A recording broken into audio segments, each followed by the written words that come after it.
Hello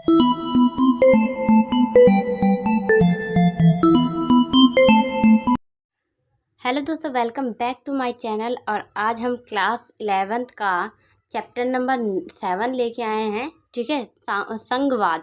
ठीक है, तो हम पहले वीडियो में हमने न्यायपालिका, कार्यपालिका और विधायपालिका डिटेल में जान चुके थे। तो अब इस वीडियो में हम जानेंगे कि संघवाद क्या होता है।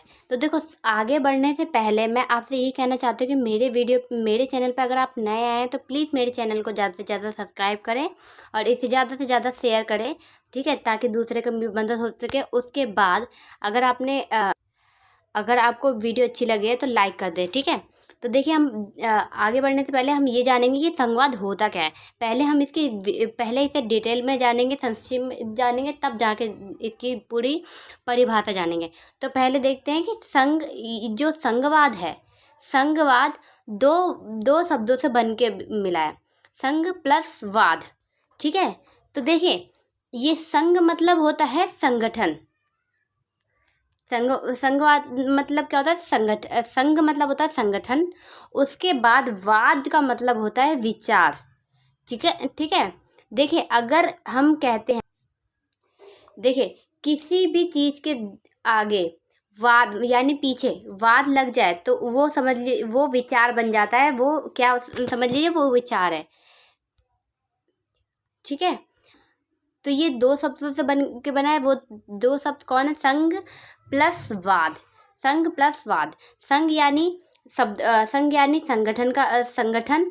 और उसके बाद जो है वाद मतलब विचार। ठीक है, तो हमने जान लिया कि क्या है। संघ दो शब्दों से मिलकर बना हुआ संघ यानी संगठन करने का विचार। यानी किसका अर्थ मतलब संगठन करने का विचार को क्या कहते हैं? संघवाद कहते हैं। आई होप आपको अच्छे से क्लियर हो गया होगा मैंने अभी तक जो आपको समझाया।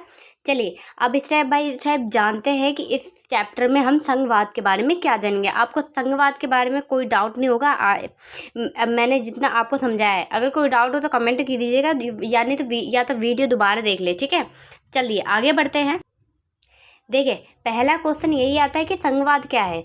किसी भी चीज़ को अगर हम जानना चाहते हैं अच्छी तरह से, पहले समझना चाहिए कि वो चीज़ है क्या। उसके बाद ही हम उसके लिए जानकारी प्राप्त कर पाएंगे। तो हकीकत में संघवाद का मतलब क्या, मैंने आपको अच्छी तरह समझा दिया है।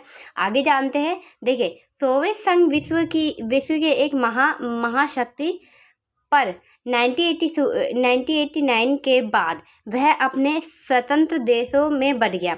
देखिए, सोवियत संघ जो था वो एक 15 देशों का मिलकर गणराज्य था। ठीक है, जो 1991 में पूरी तरह से विघटित हो चुका है। ठीक है, अब ये देश नहीं रह गया। ये जो गणराज्य पूरी तरह से खत्म हो गया, वो उस चीज़ का ही बात कर रहा है। ठीक है, आगे देखिए, 1989 के बाद वह अनेक स्वतंत्र देशों में बढ़ गया। मैंने आपको पहले ही बता दी है बात कि वो जो देश था वो 1989 में विघटित हो गया, पूरी तरह से वो बढ़ गया। जो सारे देश है वो अलग अलग टुकड़ों में बढ़ गया। ठीक है, इसके बारे में हम 12th के चैप्टर 2 में बहुत अच्छी तरह से क्लियर करेंगे। तो आप अभी इतना ध्यान संघवाद के बारे में पढ़ते हैं। देखिए, इनमें से कुछ ने मिलकर स्वतंत्र राज्य राष्ट्रमंडल बना लिया। ठीक है, कुछ ने तो राष्ट्रमंडल बना लिया। सोवियत संघ के विघटन के प्रमुख कारण वहाँ शक्तियों का अतिहार्य संघन और केंद्रीकरण की प्रक्रिया थी। ठीक है, इसके अलावा उज्बेकिस्तान, देखिए वो भी, ये उज्बेकिस्तान भी उसी सोवियत संघ का एक देश था। ठीक है, जैसे भिन्न भाषा और संस्कृति वाले क्षेत्र पर रूस के आधिपत्य ने भी विघटन को बंटवारा दिया। देखिए, मैं अभी सोवियत संघ के बारे में आपको मैंने बता दिया, वही बात ये कह रहा है। देखिए, जो रूस था ना, वहाँ का एक राजधानी था, लेकिन अब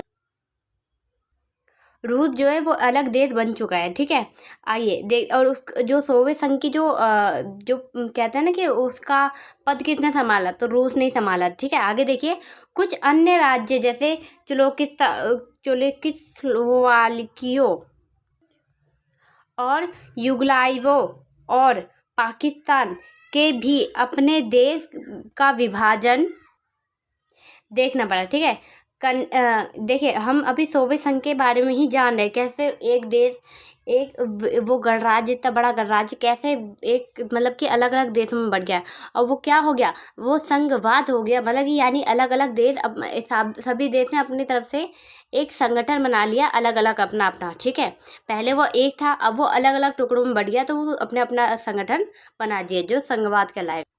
आगे देखिए, कनाडा में अंग्रेजी भाषा के भाषा और फ्रांच भाषी देश क्षेत्रों वाले आधार पर विभाजित की संभावना बढ़ गई थी। भारत के लिए क्या यह मानना उपलब्धित नहीं है कि 1947 में दुखद विभाजन के बाद एक स्वतंत्र राष्ट्र के रूप में पिछले 6 दशकों में वह ना रह सके। ठीक है, इसके अलावा संघीय संविधान अपनाने के साथ साथ संघीय व्यवस्था की प्रक्रिया को व्यवहार भी बहुत महत्वपूर्ण है। देखिए, हमने अभी तक जितना जाना सोवियत संघ के बारे में जाना, सोवियत संघ जो था एक गणराज्य था, 15 देशों का मिलकर गणराज्य बना हुआ था। लेकिन क्या हुआ कि वो 1989 में वो विभाजित हो गया। क्यों? इसके बहुत सारे कारण थे। इसके बहुत सारे कारण जो थे वो सारे हम चैप्टर नंबर 2 में पढ़ेंगे, वो भी 12th क्लास के। ठीक है, अगर आप ज़्यादा इंटरेस्टेड है तो आप मेरी चैप्टर नंबर 2 का देख सकते हैं वीडियो, आपको और अच्छी ज़्यादा से क्लियर होगा। बाकी हम तो 12th में जब आप जाएंगे ना, आप पढ़ ही लेंगे चैप्टर नंबर 2 में सोवियत संघ के बारे में। ठीक है, तो हम इसमें बस ये जान रहे हैं कि वो जब वो वहाँ पर विघटित हुआ तो वो क्या कहलाया, वो संघीय यानी संघवाद कहलाया। संघवाद व्यवस्था वहाँ पर प्रक्रिया चालू हुई। इतना समझ में आ गया? हम संघवाद के बारे में पढ़े, इसलिए हम उसको उदाहरण के तौर पर ले रहे हैं। इतना समझ में आ गया? नेक्स्ट चलते हैं।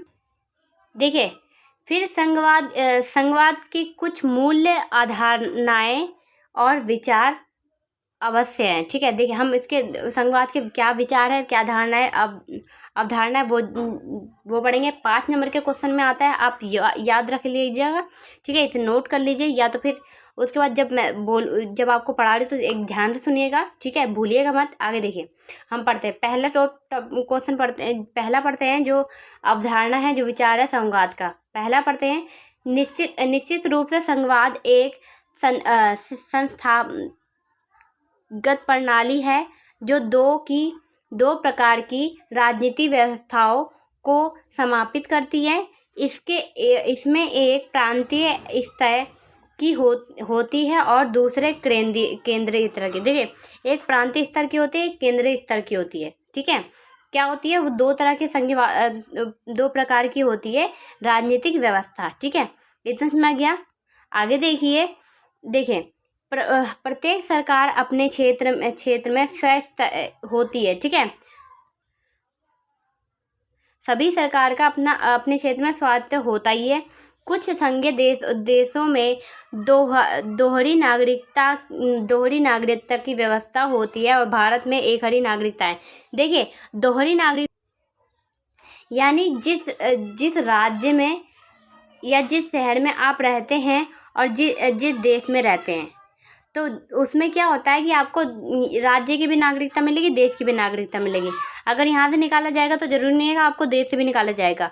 ठीक है, आप दूसरे देश में जाएंगे तो वहाँ की नागरिकता आपको मतलब बनवानी पड़ेगी। जैसे मान लीजिए, उदाहरण देकर समझाऊंगी आपको तो ज़्यादा बेटर समझ में आएगा। देखिए, आप आपका आधार कार्ड है, आपका ID है, ID ले लीजिए, वोटर ID ले लीजिए, या कोई और ID ले लीजिए। ठीक है, अगर आप ऊपर देखेंगे ना, किसी भी ID के आप ऊपर देखेंगे ना, तो वहाँ पर लिखता है मतलब कि भारतीय नागरिक। ठीक है, या तो पूरा भारत लिखा होता है। ठीक है, कहीं ये नहीं लिखा होता कि वहाँ पर वो राज्य का है। ठीक है, सिर्फ राज्य का ही, वहाँ पर भारतीय नागरिक लिखा होगा, या तो फिर ये लिखा होगा केंद्र सरकार द्वारा जनहित में जारी, ये लिखा होगा, ठीक है। यानी इसका मतलब ये है कि हमें जो नागरिकता मिली है पूरे देश की मिली, ना कि एक राज्य की, ठीक है।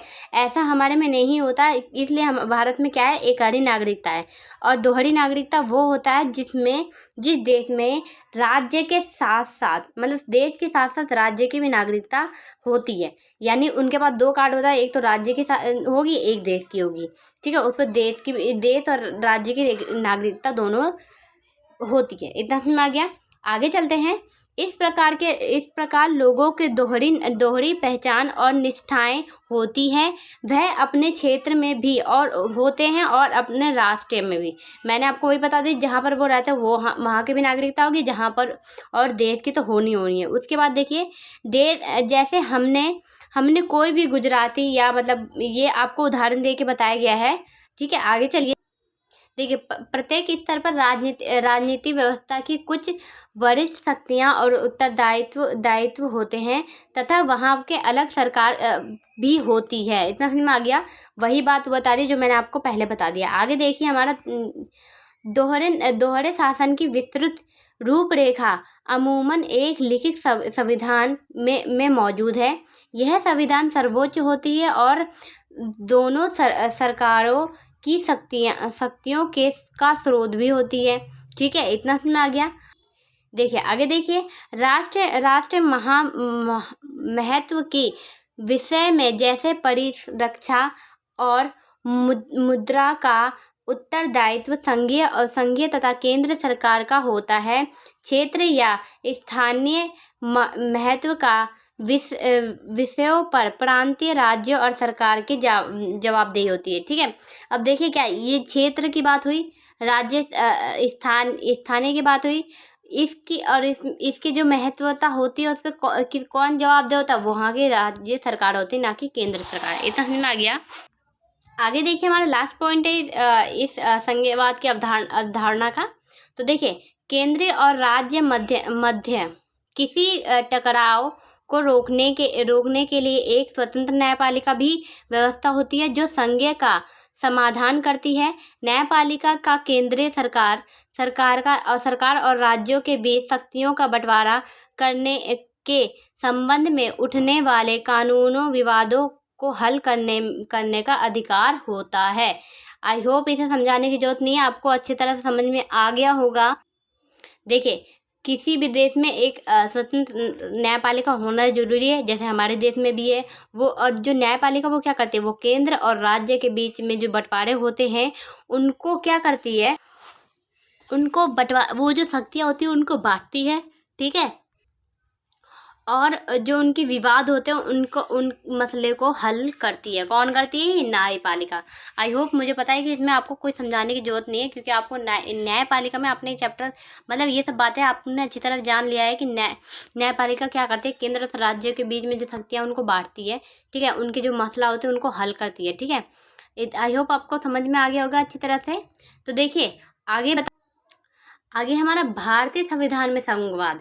अभी हम सोवियत संघ के बारे में जाना था, और राज्य जो अवधारणा होती है संघवाद का उसके बारे में जाना था।